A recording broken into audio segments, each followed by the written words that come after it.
Coach, going back to that Northridge game, you guys were in it till the final 10 minutes, and things just kind of started to fall apart. So kind of talk about what stood out from those final 10 minutes, and what are the glaring things you need to work on this week. I have a real different perspective on that game 24 hours later. In the post-game review with Tom Barquette, he talked about it, and I was more frustrated about our play and kind of our defense. They hit some big shots. After getting 24 hours to go back and review the film, Tom made a great comment that I really agree. He said, in his perspective, they've made some shots, and we missed some shots. And I was trying to look at it a little more critical than that.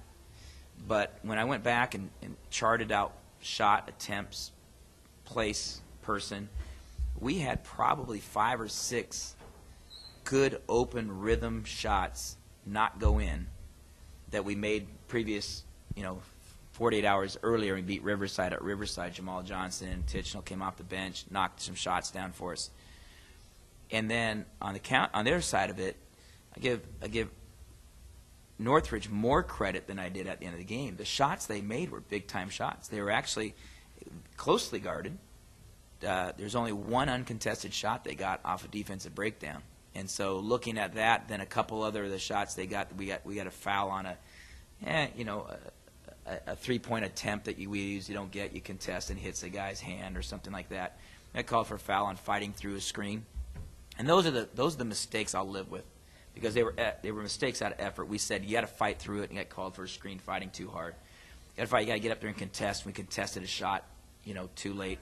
And then 3 or 4 other ones, they took 23-footers under, later in the shot clock, coming off double screens, and Vinny McGee really got it going there and hit 2 or 3, and the other guys caught that energy with it. So I thought we probably had better looks than they did. They made their looks, and give them credit for that. So I feel much better about the game and how it played out now that I had a chance to spend 3 hours charting it and breaking it down. You see things a little bit differently. And then, of course, with Donahue out in foul trouble, obviously our flow that way doesn't allow us to do as much, playing a little shorter. Just looking at the box score, more than half your shots were threes. Is that just kind of how the game progressed, and those are the shots you took? Yeah, it's a real distorted stat, and it's like a lot of sports that, if you take the last 5 minutes, when you're down by 8 or 10 and you're pressing, and we're trying to press, send them to the free throw line, and take a 6 or 7, 8 point deficit, and then we came down and against their zone, and we probably cranked 6 3-pointers in the last 2 minutes, and probably 7 of those 28 in the last minute. And that number doesn't differentiate that much from the previous night, where they had a real tight zone and tight man-to-man, and I think we went 12 of 27 from the three-point line, which was our season high in percentage and made. So it comes down to making them, and of those 5 or 6 that we, probably 6 or 7 were just very wide open rhythm shots that hit the back rim and rolled out, or slapped back around. So I'm always more concerned about numbers based upon what was really going on in the game, because it's so distorted if you look at it from whether you're ahead or high. It's like the foul total. Someone says, "Oh, look at the foul total." I said, "Yeah, but when you're down by 6 and you foul every possession in the last 3 minutes, your total foul totals can be distorted." So every referee will tell you that one too. Talk about how big of a week this is for you and your team. Rival Santa Barbara comes to town. Yeah. You guys are both coming off losses, and a win would go a long way for your team. Well, we're excited about it's kind of a triple whammy. It's a conference game against a team that's nipping right there, neck and neck with us. We're playing the defending conference champion that has what we want, an NCAA bid, and then the championship. And then it's a television game. It's the first time that we're really getting the kind of media television viewership that kind of help the program develop and create the brand on the Central Coast, which I think will help with everything.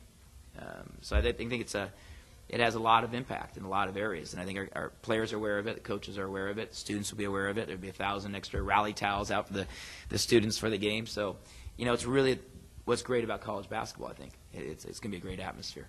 Generally speaking, what are going to be the keys to this game against Santa Barbara? We'll always hear about, not only in Orlando Johnson and, Serna. Just talk about kind of the keys, generally speaking, to win. We just actually had a scouting report meeting on that, and I think the number one thing for us is getting back down to, contesting the three-point shots, and again, they just comes back down to Nunley's taking a lot of them, and obviously Orlando Johnson takes a lot of them, but then limiting those 2-1. It's kind of for us. It's from the defensive end. It's contesting the three and rebounding it, and then from the offensive end is that we have to take care of the basketball. And then the next part is if we get our fair share of shots, we've got to knock some down. We looked pretty good when you knocked. We made an extra 5 3-pointers against Riverside than we did against Northridge. Well, we looked a lot better. It's a lot easier to play defense when you're taking that ball out of the net, and it gave us more energy. Hence, we had a nice victory at Riverside, and unable to do that against Northridge, you lose a game, you split on the road, which we're pretty, Anytime we get a split, it's kind of like, okay, we've done half of our job. Let's see if we can get a second one. But you're not going to go week after week and go, sweeps on the road as much as we all would want to. You can see that the conference is an amazing cluster already. There's one game between number 2 and number 7, I believe, in the conference. So I think that's what we're going to see probably for the second half of the year. There isn't. I think one thing we can get out of our mind: there are no more upsets in the Big West. I mean, any team beats anybody, and you hear a lot of sports, but here the records reflect it. You're not just saying it. With 5 teams at 3-3, and us with a whopping 4-3. We're a whopping half game ahead of somebody. So that's what makes it exciting. I think everybody feels like, hey, we're 1-2 games out of being in first or second. So. It's good. It's good basketball. It's good venue. Coach, you're talking about sweeping on the road. You say you want to split road trips, and when you win the first game and you're in the second game and you lose, does it almost feel disappointed? Do you feel disappointed, unsatisfied coming back home, especially because it's that second game? And yeah, we got very selfish. We felt very well. We can do this. We went to Davis, we went to Pacific, and then got Davis as well. We went to Northridge. We went to Riverside, and now we want to get Northridge as well. And so that's a good feeling. We want our guys to feel that way. We want our coaching staff to feel that way. We want to feel disappointed and let down that we didn't get a road sweep. But then after 24 hours, and you finally get dinner, and you get away from the emotions, and you get back to reviewing videotape and getting ready for the next week, I think then you look back and say, okay, a lot of teams will lose both games on road trips, or look at the standings. You say, hey, we're beating teams, we're competing every night. We're in pretty good position when you finally take that 24 hours steps. But certainly after the game, yeah, it's very disappointing and it's frustrating, and you think we can do this, but that's kind of the mentality we want to breed, and that's a culture that we absolutely want to have, and we don't want to get away from it as much. How much more pain you bring on yourself. It's good pain to have.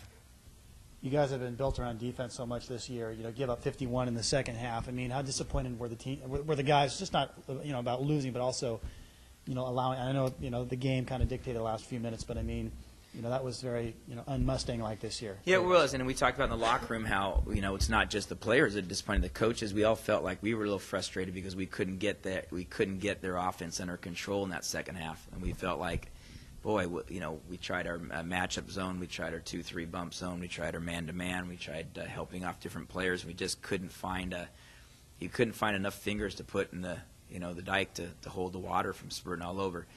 And so going in there, we were frustrated by it. But again, after reviewing videotape, I don't think we need to be disappointed. We'll have practice day at 2:30 and start reviewing that tape with the guys. And we did some good things. They just hit some darn good shots. They really hit some tough shots, and give them a lot of credit for that. When you look at Santa Barbara, do you see a team similar to yours? Because if you look at the stats, you're the best defensive team in the conference. They're number 2 offensively. You guys are at the bottom. They're third from the bottom. Do we expect 95, 94 in this game or whatever? Because things will completely turn around or whatever. But when you look at just the stats, do you see a team that's similar to yours? I think you see a team from the sense that they like to value their possessions as well. We scored 65 points each game on the road, and so I think our offense is kind of grindingly we're improving weekly. And I think that they have with the reigning MVP, the conference MVP in Orlando, I think that what they have with him is the most complete offensive player. I mean, this guy that I respect because of his ability to score inside. He posts up. He follows his missed shots. Great offensive rebounder. He shoots the three. He scores it off the bounce. And he seems to rise up in the big games.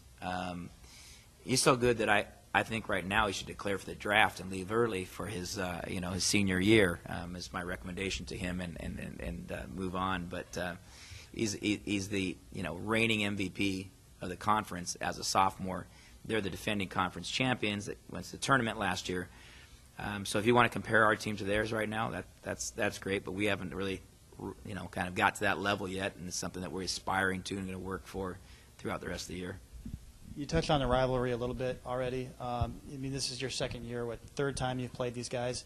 So now you know about the rivalry. I mean, you talk about it a little bit more and what your impressions are of UCSB and Cal Poly. Well, what's great about it is it's a rivalry, but it's just having a rivalry doesn't make it a better game. But the fact that now that I think the students recognize it, people vote with their shoes, they vote with their feet, and if you show up, then it matters. And what I found out last year is that they voted with their feet, and they showed up to the game, and we had a great crowd, to sell out crowd. And now they're voting with their eyes, and television coverage is occurring for both games, at Santa Barbara and at Cal Poly. And that's significant because people are saying, hey, this is a rivalry that goes beyond just local radio coverage, that we want to put the game on television as well. So that's important for both programs. I know that Coach Bob Williams feels the same way, that this is good for basketball. This is good for our area. This is good for the Big West to have additional coverage like this, and we appreciate it. And we don't think that this is something that, we don't want this to be a one-time deal. We want the rivalry to continue to build and make that blue-green rivalry build in all areas. And so that's great for the communities, both communities in Santa Barbara County and San Luis County, and people in Santa Maria, to split the border right there. It just makes it makes great, it's healthy fun. And hopefully people can forget about all the troubles in the world for 2-3 hours and go see a great game. My last question, just to peek ahead, after Santa Barbara, Bakersfield, how do you approach a game like that when it's out of the conference? And I think you guys played them twice last year. Did they get you twice last year? Yeah. Yeah. So talk, if you can. I know it's the next game, but no, we can talk about it because we have some goals, and one of our goals we've talked about, we made pretty public, is that we want to win 4 of our 8 conference road games, and we won 3. So our goal is to get that 4th one. So we still have 4 more chances to go out and get a conference. One of our other goals was to split to win 2 of 4 California road games, and that was games against Pepperdine, Loyola Marymount, Sac State, and Bakersfield. We're in a lump of 4 games, and we said there's 4 road games, and we want to try to, just like conference play, we want to take those 4 and try to win 2 of those 4. Now, if we get 2, then of course we want to exceed that goal. So Bakersfield gives us, we are 1-2 in those games by beating Pepperdine at Pepperdine. And so Bakersfield is the 4th game in that package of goals that we have. And we review those goals every Monday. We X them out.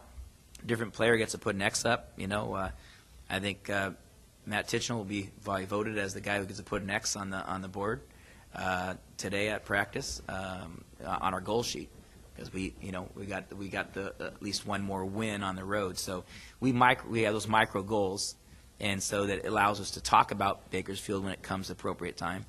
And allows me to talk about that. How does that fit? Well, this is our goal. We want our name to be highly competitive when we go on the road and say, hey, we beat Bakersfield, or we beat Loyola or Pepperdine. Those are important things to have in the recruiting field.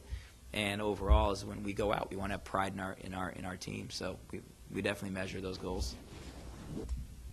Joe, what changes when Will is not in the game? Quite a bit.